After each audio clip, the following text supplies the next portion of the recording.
சென்னை கிண்டியில் உள்ள கலைஞர் நூற்றாண்டு பன்னோக்கு மருத்துவமனையில் கடந்த வாரம் இளைஞரால் கத்திக்குத்து தாக்குதலுக்கு உள்ளான புற்றுநோய் பிரிவு மருத்துவர் பாலாஜி சிகிச்சைக்கு பின் வீடு திரும்பியுள்ளார். இது குறித்த கூடுதல் தகவலோடு இணைகிறார் செய்தியாளர் ஜெரி. வணக்கம் ஜெரி, விவரங்கள்.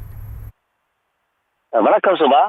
கடந்த வாரம் தன்னுடைய தாய்க்கு சரியாக சிகிச்சை அளிக்கவில்லை என்று கூறி புற்றுநோய் பிரிவு மருத்துவர் அரசு மருத்துவரை கத்தியாலுக்கு விக்னேஷ் என்ற இளைஞர் குத்தியிருந்தார்.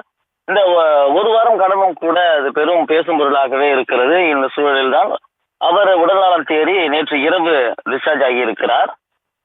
நேற்றைய தினமே மருத்துவ குழு அவரை பரிசோதித்து விட்டு நீங்கள் எப்பொழுது வேணாலும் டிஸ்சார்ஜ் ஆகிக்கொள்ளலாம் அல்லது நீங்கள் இன்னும் ஓரிரு தினங்கள் கூட இங்கேயே நீங்கள் ஓய்வெடுக்கலாம் என்று கூறிய நிலையில நேற்று இரவு மருத்துவர் பாலாஜி வீடு திரும்பி இருக்கிறார்.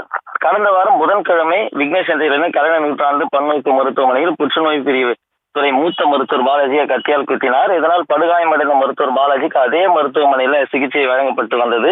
இந்த நிலையில நேற்று இரவு அவர் வீடு திரும்பி இருக்கிறார். சில நாட்கள் வீட்டில் ஓய்வு இருக்கும்படி மருத்துவர்கள் அறிவுறுத்ததாக கூறப்படுகிறது. விவரங்களுக்கு நன்றி ஜெரி.